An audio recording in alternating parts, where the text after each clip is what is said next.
my parents, we had a lot more stuff, but then people didn't get along so well. So then everybody needed to have their own space, you know, because you needed to have your own room because you couldn't deal with each other in a close containment. But I've now lived in a spiritual monastic community where I realize the main motivation, the glue that ties people together is a spiritual practice, which is that you're learning to transcend this very clumsy material desire realm. You know, this desire realm, it's not a happy place.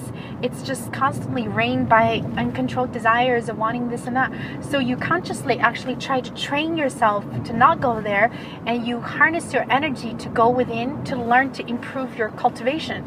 And as a result, you know, when we have like, you can have dozens of people living in the same community, but quite harmoniously, right? So now, you know, it's like this place has 80 acres of land, and I literally feel like, my gosh, I live in such a pure land. If I needed to afford something like this on my own, I'd have to be easily a millionaire, because you need to have millions of dollars to have property like this and to have it maintained. But when you live in a cohesive community, essentially, you know, one person does everything for everybody once a week, right? You do rotation. So the only way this could happen is people learn to get along. So when we learn to get along and share resources rather than feeling competition and exclusion, you wind up having an easier life for everybody. And while you're having an easier life, you're freeing each other from having to do the mundane labor of making more and more copies of the same thing. It's not a very easy way of life, you know? No. Most of the people that live in monastic culture, you don't have to work that hard. Most of your work is on self-improvement. You sit and meditate, and then, you know, you do some things for the center out of your cherishing love, but the actual demand is very minimal. And, you know, I mean, you clearly need to have your own money to be able to, like, pay basic rent. But I can live in a place like that for only about $500 a month. And again, if I were to live on my own, I think I'd spend 3 or 4 times as much to get maybe a fraction of the benefit. And then we have so many nice people coming to visit. I feel like the social environment, social needs are fulfilled. So the whole point is, when we learn to overcome selfish instincts and learn to overcome these common language that pins down our economy and is accepted as the norm, like competition and doing better than someone else instead of collaboration and all this, you can actually have a much easier life for everybody. Yeah. Could. And the bottom line is, you just don't have to work so hard. Yeah. You know, and all the stress in the environment, it's not helping anyone, because so much of the economy is really cleaning up after each other. Yeah, now the trick is to actually convince people that is a good way to live. Because some people are still so entrenched in their own modes of living, their own modes of giving, and their own modes of understanding. Yeah. That they need to for some people, it's like the old saying, sometimes you have to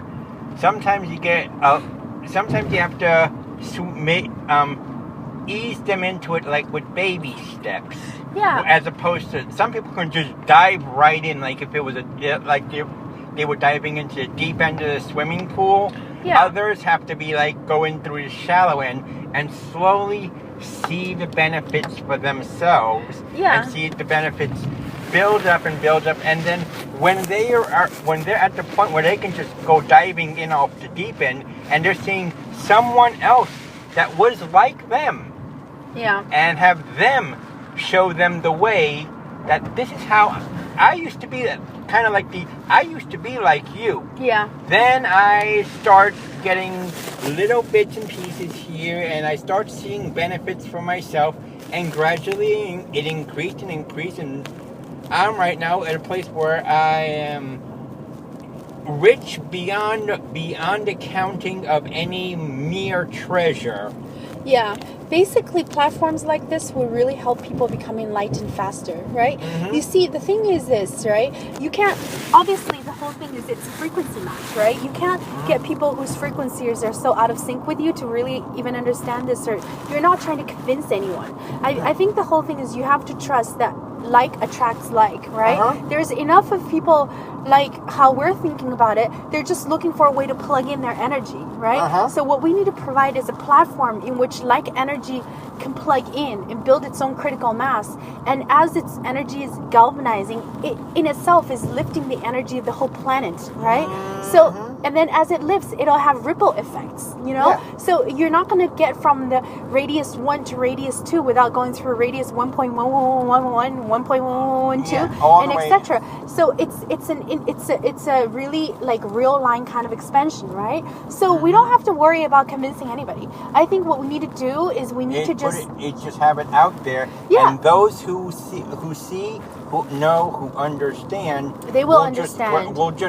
those who see, who know, who understand everything, that all the concepts, Yeah. will just gravitate right to it. Right, and they very much, I definitely believe there are many people like us out there that see the problem, but you know, we haven't yet gotten a really clear, tangible solution to really garner the critical mass. So what we got to do is just get this thing out there, you know? Once we get it out there, you know, obviously it takes a little bit, it takes effort and money to get it out there, because you're still needing to work through the material inundation of all this information, right? But I truly believe, if you know, the philosophy is sound because it's based on the deepest spiritual teaching of the oneness of all. So we have to, so the only way in which any of beings is going to evolve is toward this direction, right? So so then, you know, it really doesn't matter if the critical mass or what have you, or whatever you perceive to be the goal, is realized in 1 lifetime or 10 lifetimes, or like in 1 year or 10 years, because we're not going to participate in some stock market thing that is basically impaling more of this desirous attachment, this demand of arbitrarily expected by a few greedy people, to imprint that kind of consciousness onto something that is meant to be pure, that is meant to be a salvage, you know? So the bottom line is, we just got to get this thing going with, you know, some seed capital or something, so which we're starting, right? And then once we get it out, we just have to make lots of prayers and then make a connection with other people that get this, and then people start using it to show an example. And I honestly believe people who are going to be the pioneers, who latch onto this, their consciousness is quite high, because, you know, and then they're not going to be, you know, I think they won't be contaminating it, is what I'm saying. You know, because if they get this thing, they're just going to see it as a way to further manifest and realize their own goals of enlightenment. Yeah, and you know, you know, in the old days, like I said, you know, during our intermission, I said, you know, if I wasn't living in a temple getting Buddha's blessing and the protection of the temple and people, I wouldn't dare to do this, you know, because I would be alone. I'd be very scared. And, you know, there's been enough examples of people in history that stood up for